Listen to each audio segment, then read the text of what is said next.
नमस्कार मु रश्मि रश्मि किचन को आपण मानक स्वागत जनावछि। तो फ्रेंड्स आज आम मशरूम रे गोटे भल रेसिपी तैयारी करबा। चलंतु बहुत टेस्टी गोटे तरकारी तैयारी करबा। बहुत यूनिक अच्छी यहाँ देखंतु बहुत टेस्ट लगी थाए पूरा मटन परी टेस्ट तार। देखंतु एपरी बड़ बड़ पीसेस रे आलू काटी नहीं जाइछि। एठी बड़ बड़ 3टी पियाज काटी नहीं, 2टी टमाटर नहीं, अदा रसुण पियाज को मुझे काटी नहीं आपको ग्राइंडिंग करवा एवं टमाटर को मध्य ग्राइंडिंग करवा। एवं छतु को देखंतु मु बहुत परिष्कार भाव में धोई नहीं। प्रथमे धोई नेबे तापरे आमे काटिबा ता द्वारा भल मैला आमर सफा हो पार। आपको मु खाली 2 पीसेस रे काटिबी मझिरु फाड़ करी। देखंतु मुझे गोटे कड़ाई नहीं जाइछि। वर्तमान आम किसी तेल देदबा एवं आम ये छतु को देखंतु मु 2 भाग रे पीसेस रे काटी नहीं। टिके बड़ बड़ पीसेस रखिए ताले खाइबा पय बहुत टेस्ट लगे, बहुत मजा मध्य आसी थाए।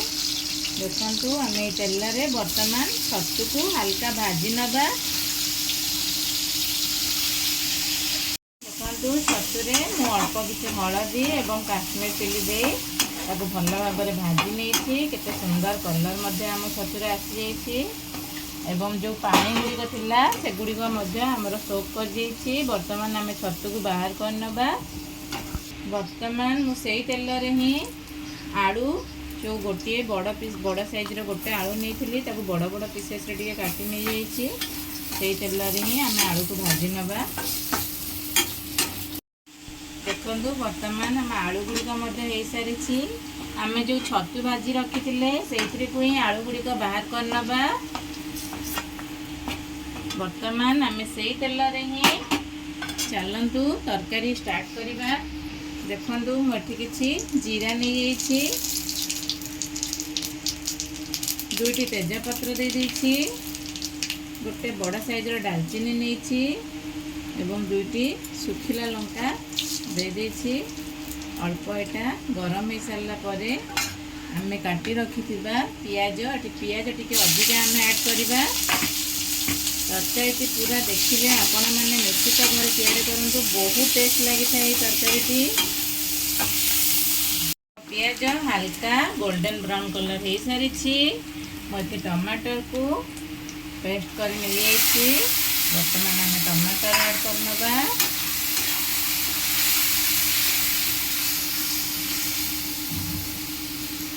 एवं देखंतु एठी मो अदा रसुण पियाजर पेस्ट मध्य तैयारी कर नहीं ताकू मध्य ऐड कर नबा।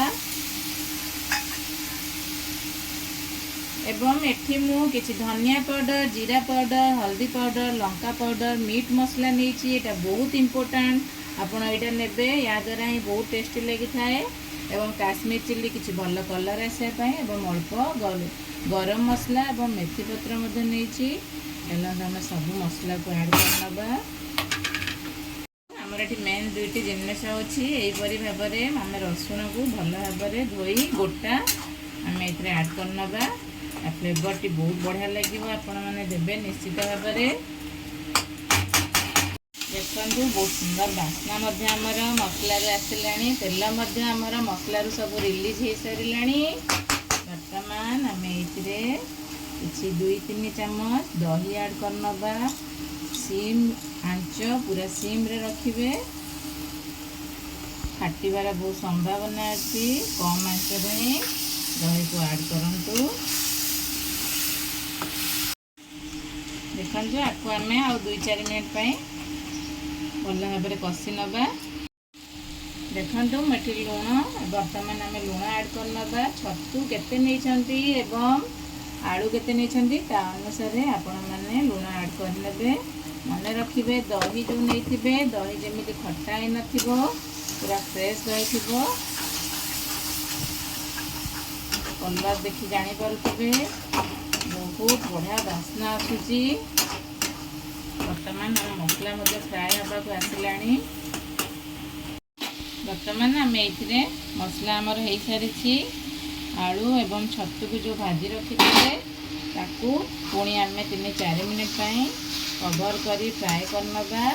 जहाँद्वारा कि मसला एवं लुण भितर आम ଆମର ଭଲ ଭାବରେ କଷି ପାରିବ।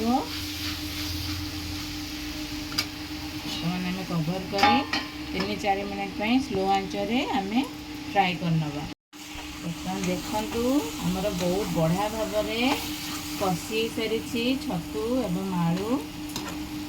ବର୍ତ୍ତମାନ ଆମେ ଏଠିରେ କିଛି ଗରମ ପାଣି ଆଡ଼୍ କରିନେବା। ଅଳ୍ପ ପାଣି ଦେବା। ଆପଣ କେତେ ଗ୍ରେଭି ରଖିବେ ତା ହିସାବରେ ପାଣି ଆଡ଼୍ କରିବେ।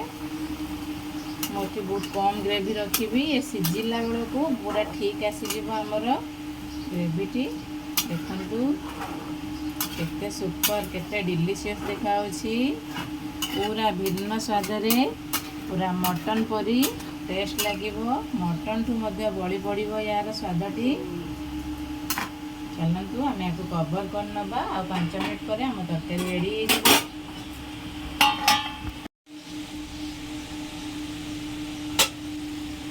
ୱାଓ, ଦେଖନ୍ତୁ କେତେ ସୁନ୍ଦର କଲର୍ ଆସିଛି, କେତେ ସୁନ୍ଦର ବାସ୍ନା ମଧ୍ୟ ଆମ ତରକାରୀରୁ ଆସୁଛି।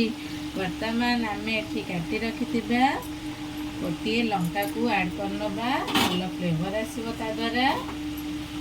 ଏବଂ କିଛି ଧନିଆ ପତ୍ର ଫ୍ରେଶ୍ ତାକୁ ଆଡ଼୍ କରିନେବା। ବର୍ତ୍ତମାନ ଦେଖନ୍ତୁ ଆମର ସୁପର ଟେଷ୍ଟି ମସରୁମ୍ ବା ଛତୁର ତରକାରୀ ରେଡ଼ି ହେଇସାରିଛି। ଆପଣମାନେ ସବୁ ଟ୍ରିକ୍ ଅନୁସାରେ ଏହିପରି ଭାବରେ ଥରେ ବନାନ୍ତୁ ଏବଂ କିପରି ଲାଗିଲା ମୋତେ କମେଣ୍ଟ ବକ୍ସରେ ଜଣାଇବେ। ଦେଖନ୍ତୁ ରସୁଣ ମଧ୍ୟ ଆମର ପୁରା ଭଲ ଭାବରେ ହେଇସାରିଛି।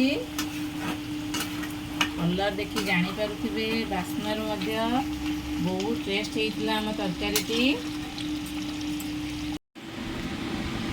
ତ ଫ୍ରେଣ୍ଡସ୍ ଦେଖନ୍ତୁ ଆମର ସୁପର ଟେଷ୍ଟି ଗରମା ଗରମ ମସରୁମ୍ କରି ରେଡ଼ି ହେଇସାରିଛି।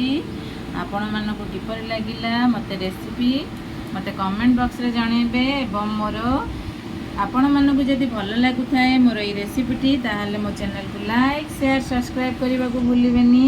ମୋର ଏହିପରି ନୂଆ ନୂଆ ଭିଡ଼ିଓର ନୋଟିଫିକେସନ୍ ଦେଖିବା ପାଇଁ ପାଖରେ ଥିବା ବେଲ୍ ଆଇକନ୍କୁ ପ୍ରେସ୍ କରନ୍ତୁ। ରହିଲି, ନମସ୍କାର, ଧନ୍ୟବାଦ, ବାଏ, ଜୟ ଜଗନ୍ନାଥ, ଥ୍ୟାଙ୍କ ୟୁ।